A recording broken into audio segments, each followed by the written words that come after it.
est merveilleux. Je voudrais que vous acclamiez encore.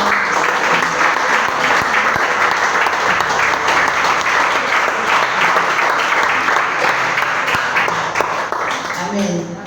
Donc, je suis le prophète Jérémie du ministère des Enfants Perdus, présidente fondatrice du mouvement de femmes abusées et restaurées par Christ. Je suis mariée, mère de 3 enfants et je vis en France. Alléluia. Notre Dieu est vraiment merveilleux. Amen. Est-ce que vous pouvez vous asseoir? Voyez au Gabon pour les familles.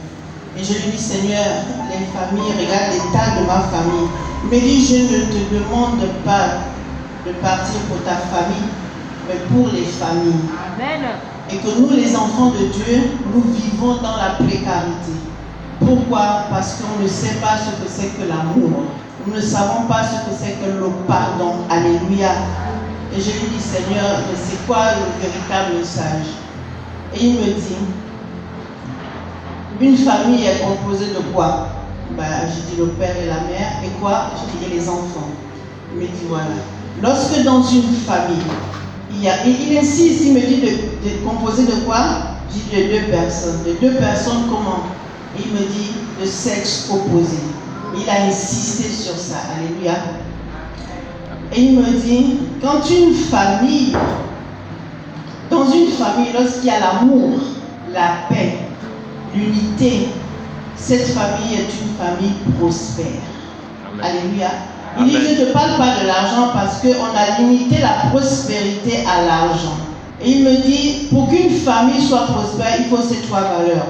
L'amour, la paix et l'unité. Dieu est merveilleux.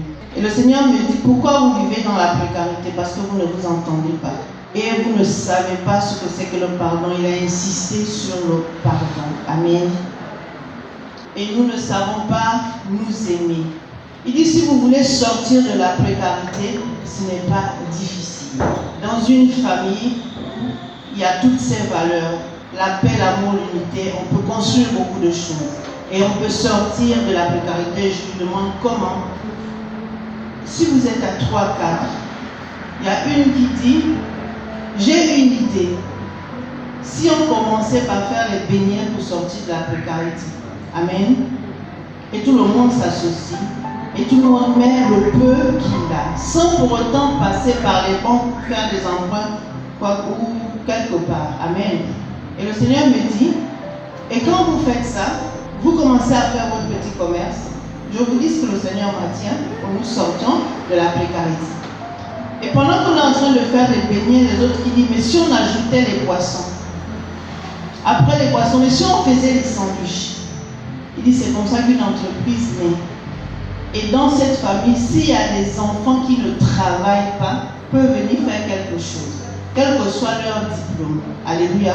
Pour qu'il n'y ait pas de personnes sans travail et pour que nous ne vivons pas dans la précarité. Et il dit, il y a des grandes sociétés, c'est toujours des noms étrangers. Pourquoi pas nos noms? Pourquoi on ne dirait pas la société ou l'entreprise Kumba, l'entreprise Mba? Non, c'est toujours des étrangers. Amen. Mais il dit, pour arriver à cette dimension, il faut vraiment qu'il y ait de l'amour. Et donc, c'est la prospérité familiale qui amène la prospérité financière. Amen. Alléluia. Amen. Donc, en tant qu'enfants de Dieu, nous ne pouvons pas nous plaindre, nous ne devons pas vivre dans la précarité. Et le fait que nous ne savons pas nous parler, que nous ne savons pas nous pardonner et qu'on veut toujours nous venger, le Seigneur dit, avec cet esprit, nous ne pourrons pas avancer. Il dit, je vous ai tout donné, mais vous vivez comme des malheureux, alors que vous avez tout. Pendant que les autres sont en train de travailler, de marcher la main dans la main et ils n'ont pas Dieu dans leur vie, et nous qui avons Dieu dans notre vie, nous souffrons. Il a dit d'arrêter d'accuser le gouvernement, arrêter d'accuser toutes ces institutions parce qu'il nous a tout donné. Ce sont eux qui doivent venir vers nous, pas nous aller quemander. Amen. Amen. Donc le Seigneur nous dit, je vous ai tout donné. Arrêtez de quemander. Arrêtez de vivre dans la précarité. Et pourquoi nous vivons dans la précarité? Il y a trop de jalousie au milieu de nous, bien évidemment. Trop de jalousie. Lorsqu'on voit l'autre évoluer, on ne va pas vers notre femme. Comment tu as fait? Est-ce que tu peux m'aider? On commence à critiquer. fatigué. On commence à dire pour qui cette personne se prend. Et là, les familles commencent à être divisées. Nos familles, je veux parler du Gabon parce que je suis gabonaise. Nos familles gabonaises sont trop divisées à cause du manque d'amour, à cause du manque de pardon. Et nous voulons toujours nous venger. Tu m'as insulté, je t'insulte. Pourquoi tu as ça et moi je n'ai pas ça? Alléluia. Amen. Donc, en tant qu'enfants de Dieu, nous devons sortir de toutes ces choses. Amen. Alléluia. Amen. La Bible nous dit, dans le livre de Romains 12, 19, ne vous vengez point vous-même. Alléluia.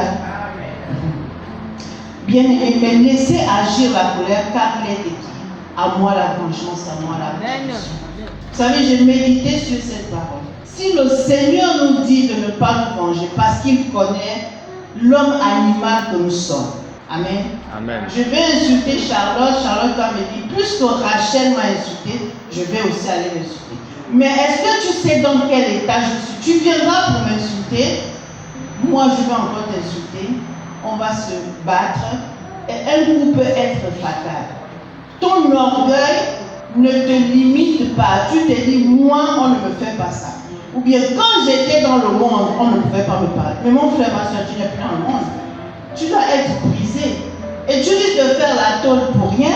L'autre va aller à l'hôpital pour rien. Pourquoi? Parce que tu n'as pas appliqué cette parole.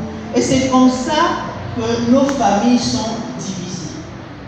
Il y a l'envie, il y a la colère, il y a la haine, il y a la jalousie. On ne peut pas avancer. Alors le Seigneur nous a donné comment est-ce que nous pouvons avancer, comment est-ce que nous pouvons sortir de la précarité. Alléluia. Donc, quand le Seigneur m'a parlé de ça, j'ai dit, mais est-ce que c'est évident? Si tu te laisses guider par le Saint-Esprit, c'est évident. Amen. Mais si tu veux raisonner, pourquoi moi? Pourquoi je vais commencer? Et moi je vais vendre les beignets avec toutes les études que j'ai faites. Mais les études que tu as fait ne t'ont toujours pas donné du travail. Cet argent que tu vas gagner, tu vas honnêtement, tu ne vas pas vendre ton corps, tu ne vas pas voler, tu ne vas pas vendre de la drogue, mais tu te lèves le matin pour quelque chose de noble.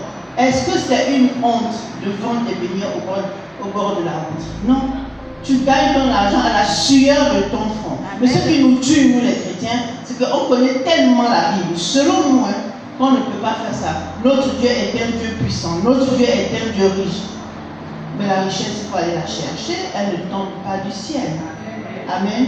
Donc, en tant qu'enfants de Dieu, nous pouvons sortir de la précarité. Amen. Et le Seigneur pouvait me dire, insiste sur le pardon. Alléluia. Amen. Vous avez devant vous une femme qui a été blessée dans sa jeunesse. Amen. Je vous ai dit que j'étais fondatrice du mouvement de femmes abusées restaurées par Christ. Alléluia. Et donc, je vais vous faire un petit témoignage. Et pourquoi est-ce que le Seigneur m'a demandé d'insister sur le pardon? À l'âge de 13 ans, j'ai été abusée par mon père. Amen. Et le plus dur dans tout ça, c'est que je n'ai pas eu l'affection de la personne qui devait me soutenir, c'est-à-dire ma mère. Ça s'est passé comme si c'était normal. Amen. Un après-midi, vers son âme, pourquoi je relate les faits? Parce que je ne peux pas vous dire de pardonner sans que vous sachiez pourquoi je vous dis de pardonner. Et un après-midi, mon père me dit, on va se balader. Ton père, tu n'as peur de rien. On était où? À Makougou. Et on sort de la ville. Comme il travaillait au cadastre, je me disais peut-être, bon, on va visiter parce que je sais que j'allais faire le métier de mon père. Mais je ne savais pas ce qui m'attendait. Et je ne savais pas que dans la forêt, au milieu de la forêt, il pouvait y avoir des maisons. Et je sors, je descends de la voiture, mais il ouvre la porte de la maison. J'ouvre jusque là, je dis quelque peu, mais bon, je ne m'attends pas à ce qu'il... Et il me dit, rentre dans la chambre, je rentre dans la chambre, et puis, il dit, s'habille-toi. Tu regardes à gauche, à droite, c'est la forêt, et tu vas crier qu'il va venir te sauver. C'est-à-dire que tes larmes ne le touchent même pas. C'est-à-dire que tu te dis, est-ce que c'est vraiment mon père? que mes cris ne le touchent pas. À un moment donné, j'ai eu envie de faire pipi et je lui dis, je veux sortir, il m'a dit, vas-y. Je pensais que c'était fini. Il m'a dit, reviens.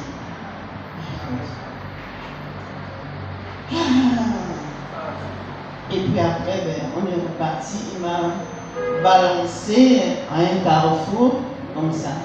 Et au carrefour, il y avait le gouvernorat et ma mère était secrétaire. Je voulais aller voir ma mère, mais j'ai couru jusqu'à la maison et je pleurais. Ça veut dire que, bien aimé dans le Seigneur, il n'y a qu'une personne qui est passée par là qui peut nous expliquer ça. Tu te sens sale. C'est-à-dire que même toute l'eau du monde ne peut pas te laver. Et dans ta tête, pourquoi? Qu'est-ce qui s'est passé? Pourquoi ce jour? Pourquoi c'est mon père? Et donc ma mère, elle arrive et je vais vers ma mère. Mais, excusez-moi, mais je n'ai pas eu l'impression que j'étais soutenue. Non, je n'ai pas cette image où ma mère a fait non. Et le lendemain, je suis repartie à l'école comme si de rien n'était, avec ma souffrance. Il n'y a pas eu réunion de famille ou quoi que ce soit. Alléluia. Et les années sont passées. C'est comme si Dieu avait mis ça quelque part dans ma tête. Je rencontre celui qui est aujourd'hui mon mari et je lui dis, voilà ce qui s'est passé dans ma jeunesse. Il m'a dit, c'est malheureux, mais tu es la femme que je vais épouser. Amen, gloire à Dieu.